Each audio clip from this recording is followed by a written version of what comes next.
Hello mga kabyans! Ayan na naman, another day, another parcel na naman na bubuksan natin. So actually yan mga kabyans is ano yan siya, tawag yan, panglagay sa mukha kasi tagal ko nang naghahanap ng ano tawag yan, yung pang day cream at saka night cream kasi yung mukha ko mga kabyans, lalo na sa umaga kapag nagkainit ako ay abaw maan namang dun hay. Ako nga itsura daw pwede rin magprito kasi isa ka itlog naga maramantika doon. So naghahanap ako ng cream na kahit papaano hindi ako mag oily face at saka sa sobra kong hanap ayan nga nakapangita na gid ko mga kabyans, kaya ito bubuksan na natin kung anong cream ito. Actually mga ka-Abians, 2 weeks ko na itong na-receive. Ngayon ko lang ipopost dahil agad ako, magre-rate ako ng result ng products na ito. At bago pala binuksan ko tong parcel na ito mga ka-Abians, binasa ko muna kung ano ang nakalagay dyan kasi malay mo nakalagay dyan. Ang produktong ito ay para sa mga gwapo lamang. Di ibalik ko na lang kailangan hindi man tagwapo, di ba? Char, bala na hindi gwapo, importante, malinis at makinis ang ating mukha. Kaya nga naghanap tayo ng products na pwedeng ilagay natin sa ating mukha para kahit papaano maganda tingnan, may kalinisan ng ating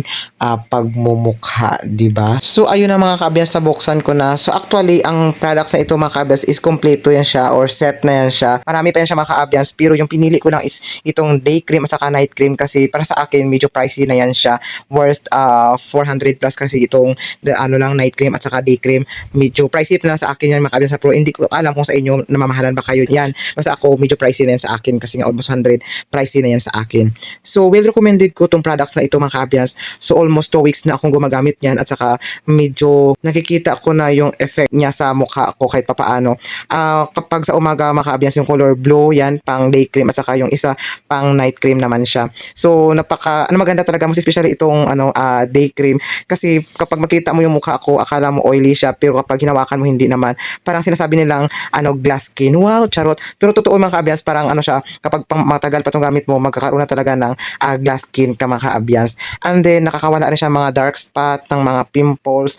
So marami pa siyang yung mga ka-Abians, tawag yan, benefits ating mukha. So ang products rin na ito pala is intended talaga ito sana sa mga sa mga parikoy, sa mga lalaki kasi papafill ang pangalan ng products na ito. So pero maraming mga babae rin ang gumagamit nito pero recommended ito sa mga lalaki talaga mga ka-Abians. So sa mga parikoy sa mga naghahanap ng products, so ito na yung sagot siguro sa mga problema ninyo, may mga wrinkles na. So most especially yung edad mo is 30 pataas, ito well recommended na talaga ang products na ito. So yun na mga ka-Abians, thank you for watching. To God be the glory.